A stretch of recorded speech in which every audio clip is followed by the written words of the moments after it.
Right. Hello there, guys, and welcome back to the channel. Since you guys absolutely seem to love Omega Sentinel gameplay and absolutely smashed that video's like button, as promised, here's a part 2. We're gonna have Labyrinth of Legends Red Hulk solo, we're gonna have Labyrinth of Legends Star-Lord solo, and some more interesting boss fights and lane fights. So let's get to it.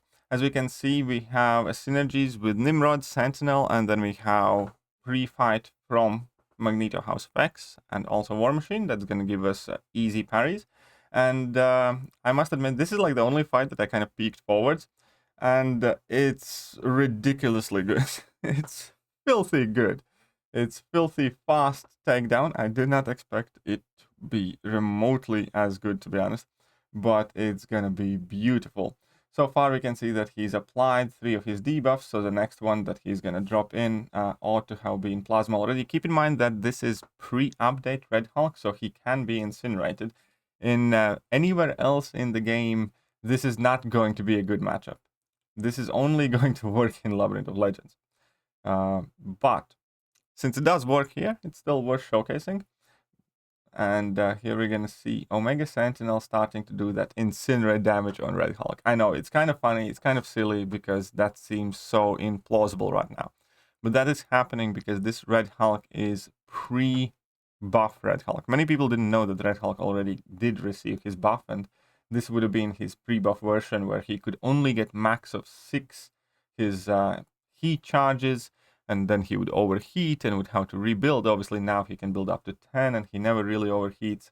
He also has that incinerate immunity, which he didn't here at this point. But what I want to invite you guys to focus on is the health bar at this point. Because we can see during the course of special attack, he easily loses, you know, 1% or 2 of power as he's building more incinerates thereon. And we're only on 54 hits here. We're only on 54 hits in this fight.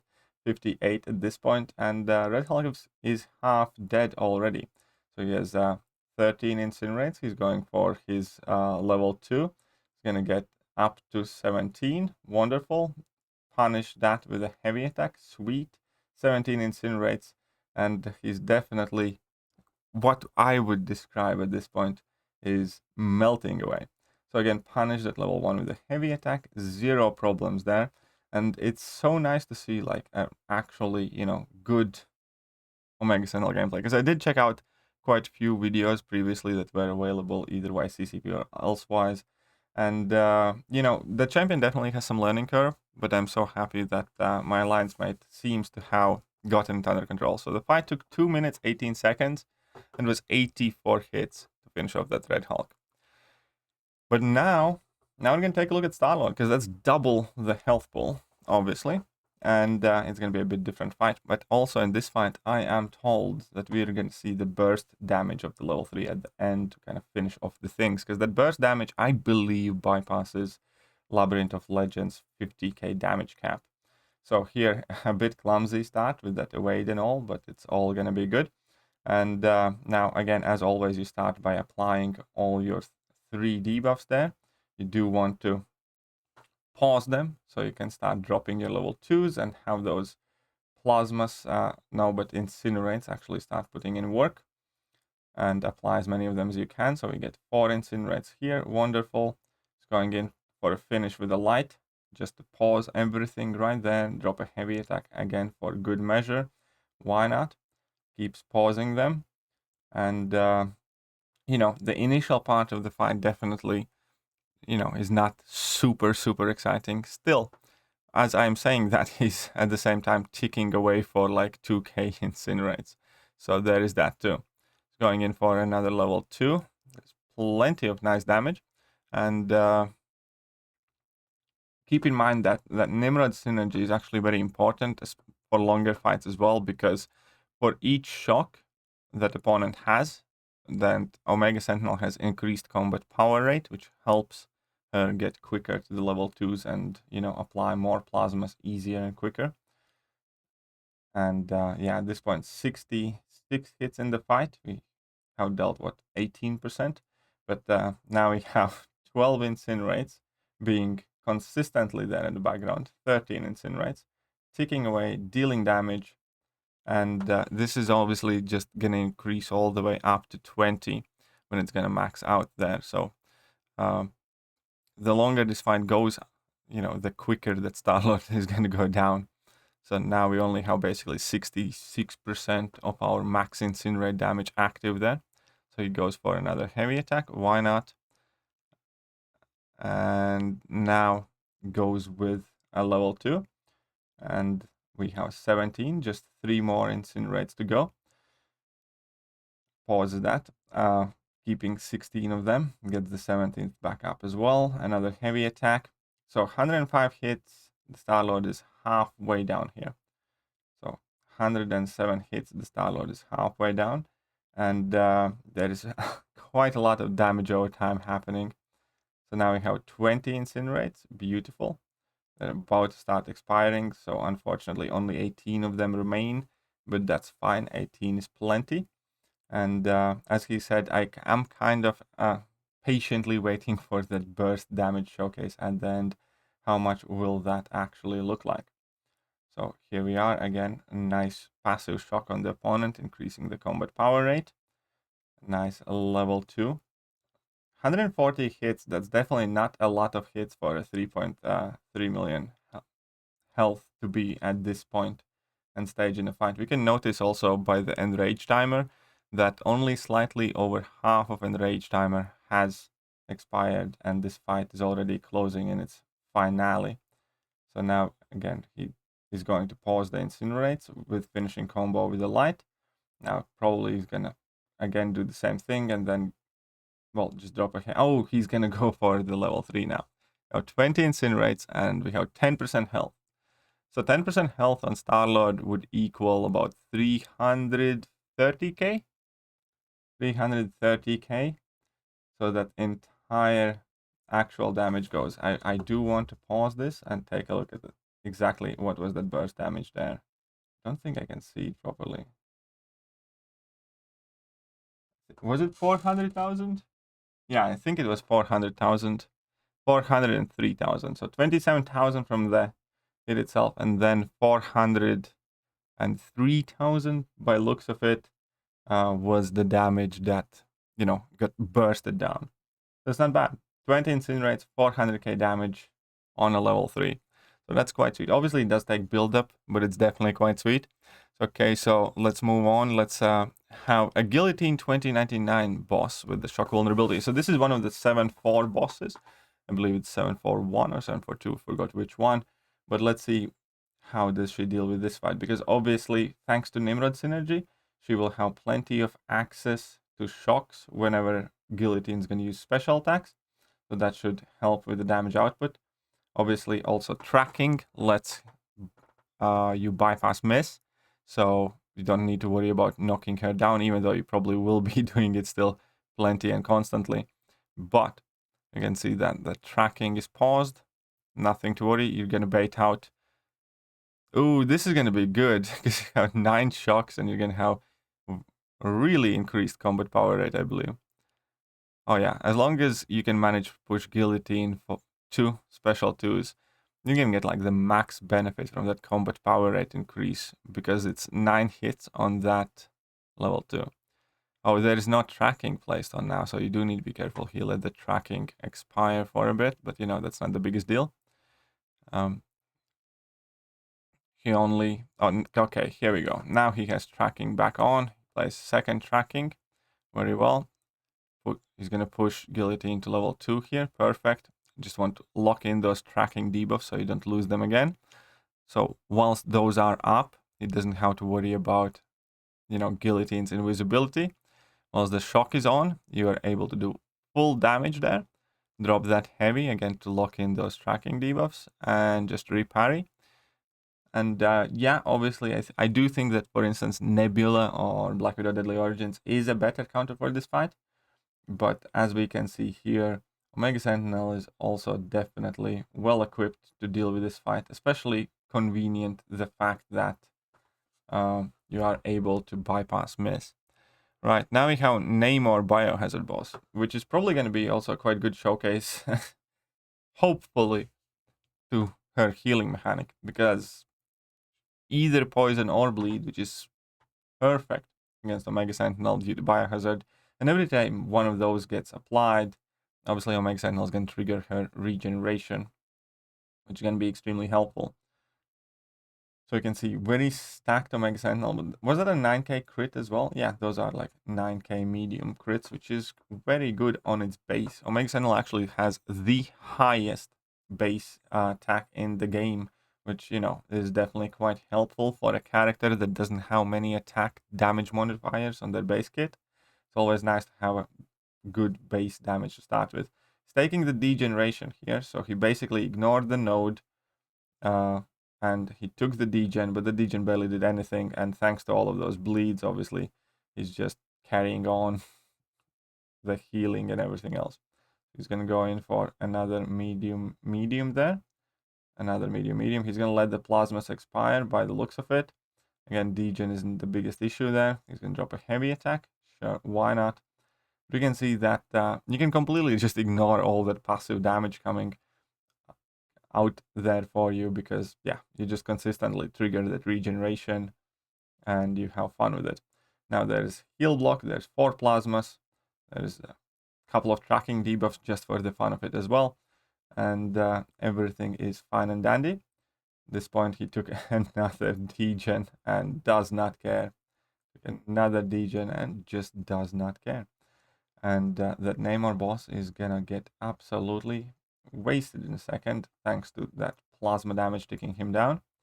Again, now, their annoying Namor's abilities obviously transferred some damage back to Omega Sentinel, but still, with all of that damage incoming, just completely ignoring all of it.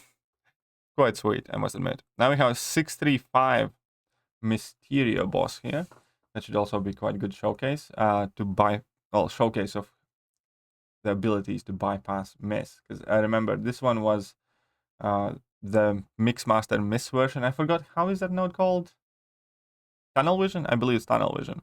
So if you do same attack twice in a row, you will miss, obviously. But thanks to tracking debuff, you don't need to worry about it too much. There, obviously, since Mysterio did use his level 1, he didn't want to take too much damage back and just let it kind of slide. Also here, if Mysterio does not want to throw his special attack on time and you do get afflicted with poison, it's not the biggest deal because you can take no poison damage. And also being able to bypass miss makes it perfect for countering Mysterio's level 2s too.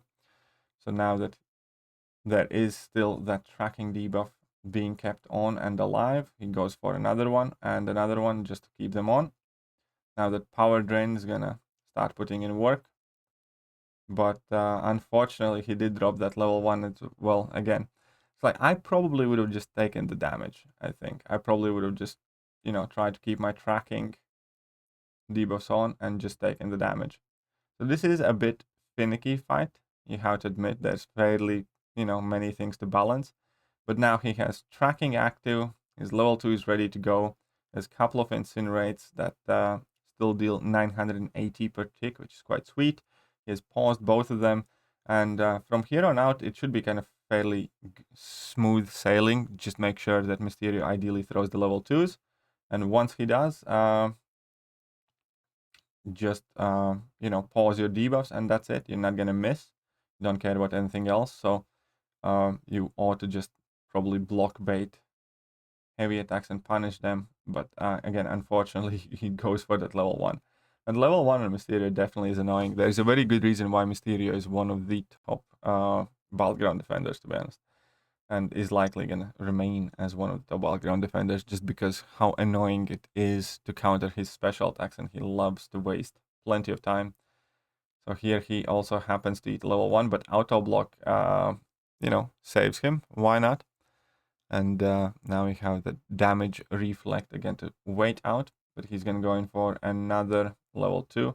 Unfortunately, just with 2 incinerates. I think this fight also definitely showcases the challenges that you have playing Omega Sentinel, but also how even if the fight has a ton of things happening, once you get comfortable with the ability kit that Omega Sentinel has, It showcases that you can still definitely juggle this fight and, all the timers, all the increased power gains, everything else. This fight definitely hasn't gone as quick and as smooth as some of the ones that we showcased before, but that's kind of the point, because you're going to want to use Omega Sentinel also when, everything is not perfect, like against this Mysterio. And again, he's going to want to wait out the damage reflect phase from the level 1. And now he can get back to it. So here we are. He did miss that, but he's going to go in for a heavy attack. And since he does not have tracking on, he does need to keep an eye on his combo. And again, that level 1, now this is a finicky bit. I'm actually quite excited to see whether he's going to manage to solo this fight. Well, he probably is, but it definitely required plenty of dancing around and, playing very carefully. Still, in my opinion, very important showcase. Oh no, he got wrecked. You see the unexpected ending. At the very end, he did end up getting wrecked. Ay, ay, ay, ay, ay. And now the last recording here is going to be from Power Technician lane. This should be quite fun. This is also 7.4, where we have dress code, immovable object, special burst, lockdown. And every time you parry here, you basically power drain the opponent. And I like this lane a lot when I cleared it with Hulkbuster primarily and like Warlock. Because every time you parry, you're going to be power draining the opponent, and you can play it in a manner where opponents just cannot get a special attack. And we can see that that power drain can be fairly potent, and that increase in Fury is definitely going to serve extremely well to Omega Sentinel. Because that's one of the few things that Omega Sentinel is missing in the base kit. And that is, some Fury or Prowess or some other way to increase her base damage. But now that you do sort out that problem, then she turns into an absolute destroyer, and all of these fights are probably going to be over with like a single level 2 or something like that. So it's definitely a very good time to have some fun, which kind of reminded me, that was one of the points why people weren't worried about Captain America Sam Wilson's damage output, because we do have tons of nodes all across the contest that do improve your damage output. And as soon as one of those comes into play, Omega Sentinel is probably going to shoot up in value, just like Captain America Sam Wilson does, because you significantly increase that damage output. So here we can see that you get that armor up. As soon as you have an armor up active, then, you got basically nothing to worry about there. And he's just gonna spam some heavies and get to level 2 and parry a bit, get those Furies up. Now he also wants to have some of those debuffs still maintained, so he can get more plasmas. So ideally go for medium at some point before level 2 gets activated. Or not, or just go for level 2. Why not? But that did get auto-blocked. But again, this is another cool thing that I had kind of forgotten.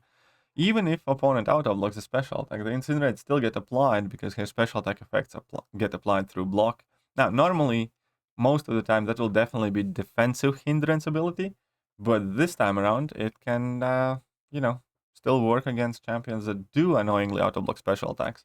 And that automatically is gonna help you against, plenty of different annoying champions like MODOK.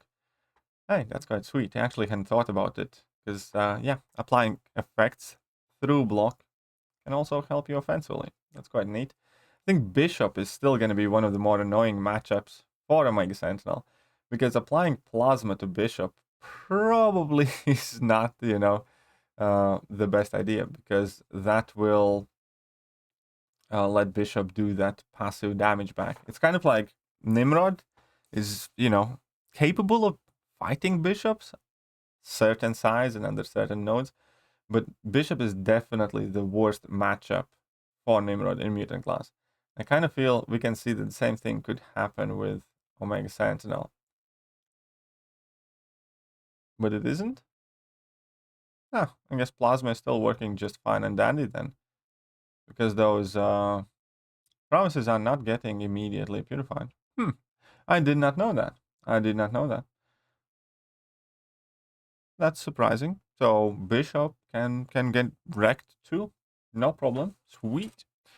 I'm still learning watching these fights, which is quite exciting. But that is about it. So I have kept you guys here for 20 minutes already, combined with the first video that will be way over half an hour of Omega Sentinel gameplay. I hope you guys are happy, and I hope you guys are satisfied. This is going to be the last fight that I showcase, but meanwhile, I definitely have to say a huge thank you to my teammate Caenur as well, for having ranked up Omega Sentinel, for being kind enough to provide us with all of this awesome, fun gameplay. And my sentiments remain the same. I can't wait to get this champion myself. I really, really do hope I, am able to acquire this champion myself. This year or at some point, because she's not in the next 6-star feature. We have a new 6-star feature crystal coming in like 20 days. She's not going to be in it, and that's a huge bummer. That is a huge bummer. But hopefully still I'll definitely try opening a few crystals for her, because she's awesome. She also has awesome prestige and tons of utility, and I definitely want her in my account. So anyways, I hope you guys enjoyed this video, and if you did, hit that like button, hit that sub button, hit all the good buttons, and I will catch you guys soon. See ya.